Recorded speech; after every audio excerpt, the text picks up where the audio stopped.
Vin. I'm Sori. And this is... Hey, look, my yellow shirt is a nice accent to your little corn thing. White No, Ward. it's not a corn song we're doing. Stillborn knowledge for who is this? Oh, this is for the EU. Extreme Underground. I thought... No, this is the Epic Underground. Oh, Epic. Oh, yeah. Are you sure it's the right one? Yeah, okay. Yeah, it's Epic Underground. It's the Epic Underground Alliance. I'm sorry. If you want to get down with an alliance... That's what EU would be. Well, there's an Extreme Underground group as well. Oh, that's right. If you, dear listener, would like to join an alliance, it's very simple. $1 at the gate gets you in at Patreon, where you will meet the amazing Christopher Culp, Kalandros, all the stars of the village. You also interact with Sori. That's Discord you're talking about, pretty right? Pretty much 99%. Wait, are you talking about Patreon? Patreon. Yeah, oh, okay. 99% of the interactions that happen on Patreon are Sori direct conversations with folks. So $1 at the gate gets you in. You will get recruited Unless you send a really good message, in which case I highlight it and I send it straight to Vin. That's true. That's true. A lot of people love that option because it's very cheap, and then you get to work with your teammates, and you guys can figure out what songs we do, and that influences what song we do. For example, we're doing White Ward's Stillborn Knowledge because that's what the Epic Underground decided we should do. I'll tell you, I'm not looking forward. I don't like the word stillborn. Not when I'm pregnant. Yeah. Thank you guys for that. Okay, so that being the case, you can do that, or what you can do is you can do the Filthy Capitalist option, and the Filthy Capitalist option is what Sori loves. By the way, shout out to the big homie Chad. Love you, buddy. Thank you so much for that email. That was heartwarming. Anyway, the Filthy Capitalist option, $125 gets you to skip all those. It helps you skip all those people. You skip them all, and you get to do a song yourself. Yeah, you hop right onto the short list, and bang, bang, bang, bang, But bang. you're not in an alliance. You're all by yourself on an island. Who wants that? But I'm there. All the capitalists come together now. Unbelievable. All right, White Ward, Stillborn Knowledge. All right, here we go. I've done my best. Let's go. It's gonna be some black metal island.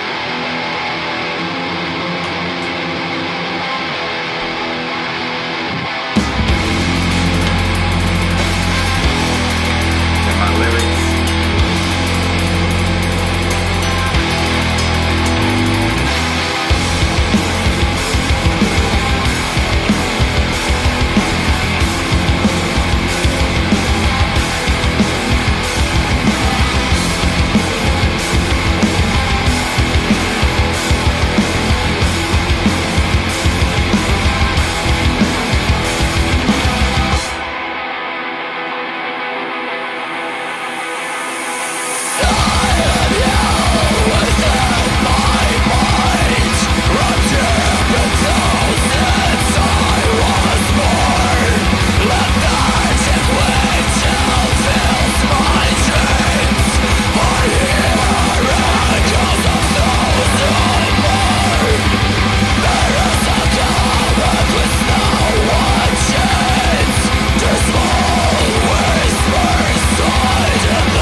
Oasis.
All right then.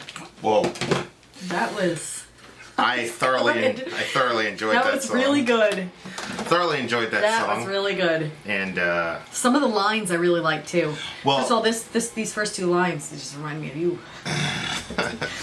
Silent hell within my mind, I'm deep in thought since I was born. Do you feel like that? Yeah. Like, I look at you sometimes and I'm like, there's no rest for the man. Like, for me, there's definitive times where I say, that's it. I'm not thinking anymore about anything. But I feel like you don't ever do that. I never used to do that. Not sure it's necessarily a good thing. I don't ever do what? Take a break in your head. I mean, it's not really, most of the time, it's not really burdensome to me. It's a lot of times It helps you relax. Well, you and I have a different thing on relaxing. Like, I don't really put a lot of stock into relaxing. Like, I haven't really relaxed. I don't know when I've ever. It's just not a value to me. Relaxing is not a value to me. So, I mean. That's why I should always think twice before trying to keep pace with you. Yeah, I mean, it's relaxing is very important to me. Like, I want to work hard, but I want to relax hard too. But it's hard to explain because it's not work to me. Like, I was thinking about, I was practicing some of the. We're in a band currently. Yes.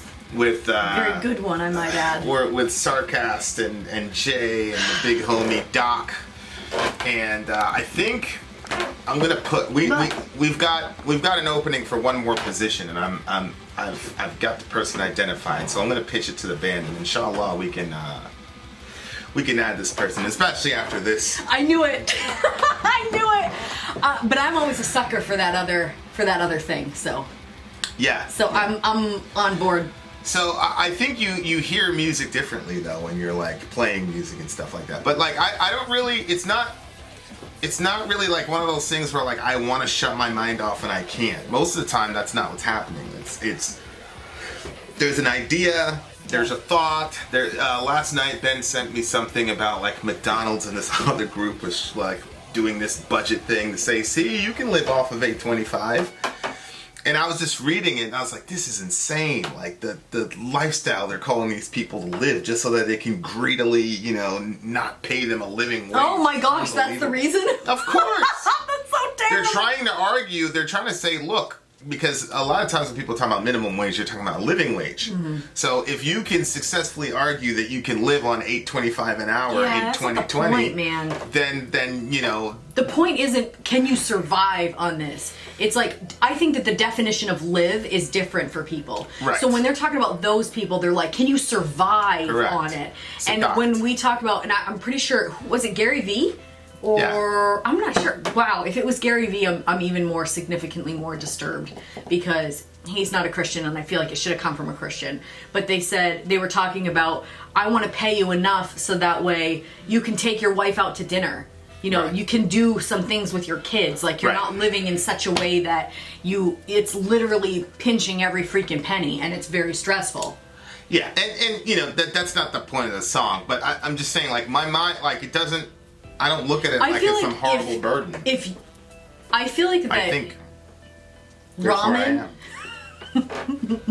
I feel like ramen should be something that you're like, hey, I kind of feel like having ramen.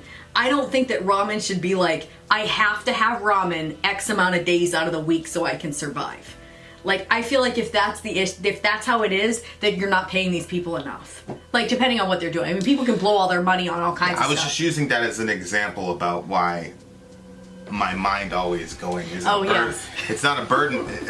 I'm agreeing with you. But I'm just saying, like, my constant, the fact that my mind is constantly going somewhere is not burdensome to me. Like, yeah. That's how I, that's how I got all my Islamics. That's how I got, whatever. So, to me, it's a gift. Yeah, I think that I waste a lot of my thoughts on stuff that I feel guilty about. I'm like, and like when I read posts from other moms, I'm like, wow, okay, everybody kind of, all the moms, like we have this thing where you just feel like no matter how good you are, you always feel like you're just not enough. So I think that I waste a lot of I spent a ton of my thoughts on how to be a better mom. Yeah, I was on my drive with Dawn yesterday. I said, buddy, never make any decision based on pride, guilt, or fear. Mm-hmm. And I was like, just never do it. Because it's whatever. But so I enjoy that time. Like, I enjoy, looking at abstract stuff and reading things that I'd never heard before, or I just started this new book by this guy. I'm not going to mention it because it's like apparently like the most important book of the last 40 years or something like that. So I just started that book, and then dealing with Marx and Das Kapital. You're doing multiple books. Yeah, it's Das Kapital. I woke up, it's like 4 or 5 in the morning. I'm like, what is this? And there was like an audiobook going on. Vin's going around the room working out. Well, I was also playing. I was also practicing because I came up with an idea from one of. Yes, I did. I did wake up and see you practicing as well. So I like it. So, but I can also see how it could be a curse as well. Like deep in thought since I was born, lethargic vigil fills my dreams. I hear echoes of those who mourn. That house. We're trying to move out of the apartment and actually move into a house, but she is. I am, yeah, but I'm completely content to stay right here for the rest of my days. I'm not not. Care. The only good thing will be that I'll be able to play as loud as I want at any given moment. Yeah. And I'll even go far as soundproofing that room if I have to. Like, oh yeah, that would be really good for you. Yeah. You know what I was thinking about that one house that had like that. I was like, oh, maybe we could put the crib over there. But I think that would actually be like around that corner, which was a bad idea for the crib. Anyway, we decided. But that would be a good spot for you to like do all your stuff during the night when you're awake. Or you'll still go to the basement. You'll still be there. See, that's a problem. Is that I don't want you to my leave. My guitar is downstairs currently in the basement with my amp. Yeah. But this one doesn't want to. I want you in bed with me. I have to stay in the room. I want him in bed with me. She's like, I go to bed are you at like 3 be in the a.m. room? I go to bed at like This 3 a.m. I guilty face can't on her take it text anymore. I'm like, that's because I want you there. I woke up, I'm like, I'm sure he's not in bed. And I looked over and you were in bed. I was like, okay, good. Okay, anyway, back to the song. It was like 7 o'clock or something like that? Yeah, but like, it doesn't matter. The sun can be out and you're not in bed still. I'm like... But there's so many things to do. Unlike you, some of us like to practice our music and perfect our art form. I told you, I was actually awake doing my stuff. So. Yeah, I heard. I was downstairs for another hour. She wasn't there. She was nowhere to be found. I was like, where are you? She's like, oh, what? I was editing. Yeah. I mean, I was gone for 2.5 hours with Johan, so. And I was doing a live stream. You didn't do a live stream for 2.5 hours. No, I went for the walk. I showered for 15 minutes and then I went on the live stream. There's priorities. The shower is more important. Yes, I need a 15-minute shower. It looks like lethargic vigils fill. I hear echoes of the. It looks like he's thinking about somebody who died.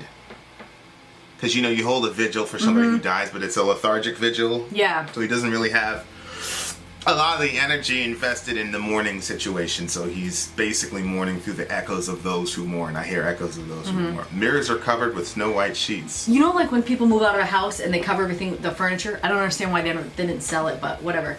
They cover all the furniture and the sheets. Mm-hmm. That's what I thought of. I don't. Yeah. So you think the person died and moved out? Well, it says mirrors are covered with snow white sheets. Dismal whispers hide in the corners. What are you doing? Is this a game? Why do you treat me like a goner? So I'm thinking this is a ghost of the person that people are mourning in verse 1. Oh God. I think it's a conversation happening, and maybe the guy doesn't realize he's dead. Why do you treat me like a goner? Because you are a goner. You're dead. Oh my gosh. See what I'm saying? And then like mirrors covered with snow white sheets. Think about that.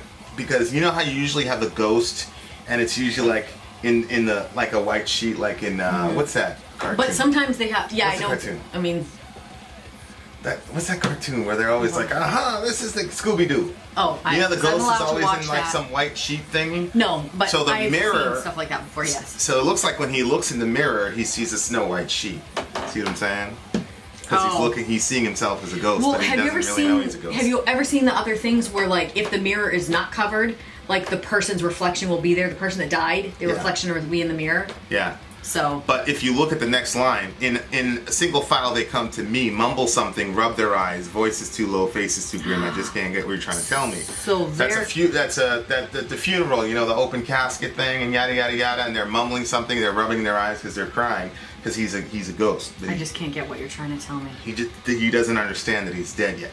Ah! I think is what that is. I like this line. I have stopped dead in the middle of motion. I am the rock in the center of the mountain stream. Yeah. That to me was like, whoa, because everything is still going on all around him, but he's dead center. Frozen. He's frozen there. He's frozen in time because, you know, and his stillborn knowledge, it disinfects your sympathy. Like he's dead. So all of his knowledge is stopped, and yeah, but he doesn't know that he's. Yeah, but it disinfects your sympathy. Yeah. I'm thinking of disinfectant. Yeah. Your sympathy? In other words, it cleans out your sympathy? I'm looking at it like he can't absorb any of their sympathy because he's dead. He doesn't know what they're saying, so he can't absorb any of it because he's now among the dead. And it's kind of like this, you know, the Shadim. Like it's these beings that are like caught between worlds, but they're not in the complete afterlife, but they're still kind of here. But like, so all the voices and things like that, everything is muffled and blurry because they're not. Honest to goodness, that's a really scary thought to me. Well, I mean, you're a Christian. So. Yes, I know, but if I wasn't a Christian and I believed that was the case, that's a really wow. Well, I don't know because I think that if you're not a Christian, then the idea that you could somehow be connected to this world after you die might be a good news. I'd rather be in nothingness, like you just go nothing, and that's it. Yeah, some people. I would want to be just roaming around, like being like, Vin, I'm here. Yeah, Ecclesiastes. Stop talking to that woman. I was watching this Jew. I wish I could find it because it was on YouTube. But it was this Jewish dude that had a near-death experience. But he was part of the Hasidim, I think, or a Hasidim. I don't know how you pronounce it. But he was talking about how I'm really good with pronunciation. You should have showed it to me. He was talking about how he went to the next world, and he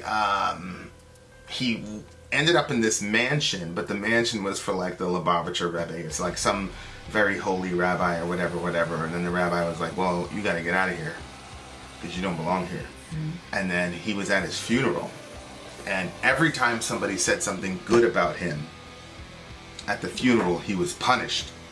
What? Because basically he wasn't a good person. He didn't live up to the law. Oh. So when he was at his funeral, every time somebody was saying something good about him, he was punished. So he remembered saying, stop saying good things about me. And so because you think you're doing something good by saying. Yeah, but he was punished every time because like God was basically punishing him for getting all this false praise when he didn't live up to the rules or whatever. I remember my mom telling me this story about this guy. I don't know if it was a joke or if it was actually true, but she would say that there was this guy that was like always completely honest, like he wasn't going to say anything negative, like anything that wasn't untrue. Yeah. And so he landed at a funeral and he was supposed to say something, and like everybody was waiting because they're like, this guy is so honest. But like literally this person in the casket was such a freaking scumbag. Like there's nothing good to say about him. And then my mom's like, and so he went up and he was like, so-and-so had really nice teeth. And my mom would laugh so hard after telling that, he had nice teeth. He thought of something nice to say and it was true. But again, I don't know. There's so many nice things. Was the guy a Christian? No, I don't think so. I think it was just, I remember going to a funeral of somebody that I just really thought was just, and I just feel like no matter how bad the person is, like there's always going to be some way to say something positive about them. Yeah, but like the funeral this particular one that I went to that really, really stuck out in my mind, the person lived their entire lives for their money. And then it was like, that was their entire life. It was. And it was just weird because people were saying like, oh, this person was like so like a saint and a giving person, and basically making it look like they were out to cure world hunger when that wasn't the case at all. Yeah, but see, how do you know? How do you know that he wasn't giving money like behind the scenes and none of you knew about it? Because somebody was doing his finances. So? Oh, you think that person lied? No, what I'm saying is like the person doing their finances only has access to what he is giving them for finances. If somebody did our finances, they wouldn't know. No, that's because we still have current income coming in. He was at the age where he had what he had. So, I just to me, like a person making that type of judgment about somebody is just crazy. If you don't live with the person, yeah, I see what you're saying. It's very possible. He was probably a saint. He probably was. I don't really see much of a line between a saint and a sinner, especially as a Christian. They're the same thing. Well, in the context of what they're explaining. Anyway, you could be right. You could be right. It's just one of those things where it's like, you're damned if you do, you're damned if you don't. I'll tell you what. If he made a Broadway production about all the money he gave, everybody'd be like, oh, he's just doing that for himself. Yeah, no, I hear what you're saying. I just think that it would come up in the line, and we would have seen the line. But you're right. I didn't personally see his. Depends. If he gave it all cash, you wouldn't see it in the line. And that's all you true. would see is a cash No, withdrawal. you're right.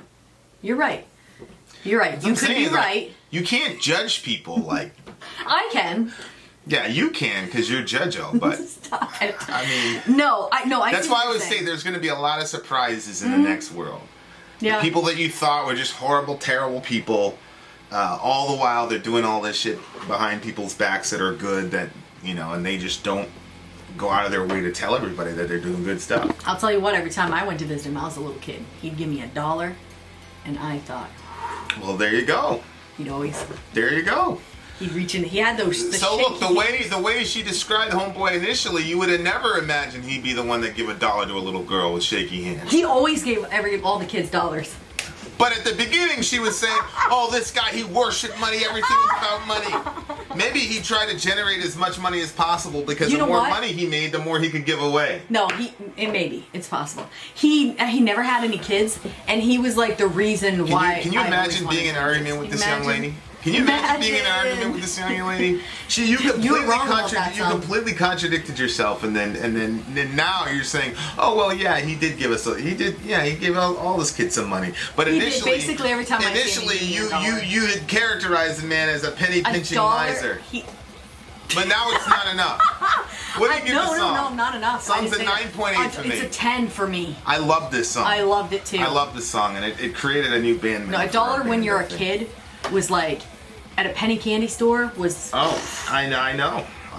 Whoa, when are we going back to see that guy? Yeah. So maybe I was the evil one. But it wasn't enough. I'm starting to see it. It's just never enough for No, that's not what I said. It's just never enough. Hey, I was just repeating what I was told. You remember that little kid that said, "You're just some poor black kid from the projects"? Yeah. He was repeating. Well, I'm repeating also what I heard the adults around me talk about. So it's not my fault. I'm sure. It's not my fault. Yeah, I'm a horrible person. All of you are wicked evil people. All right. Sign out. Vin out. Sorry out. Gone.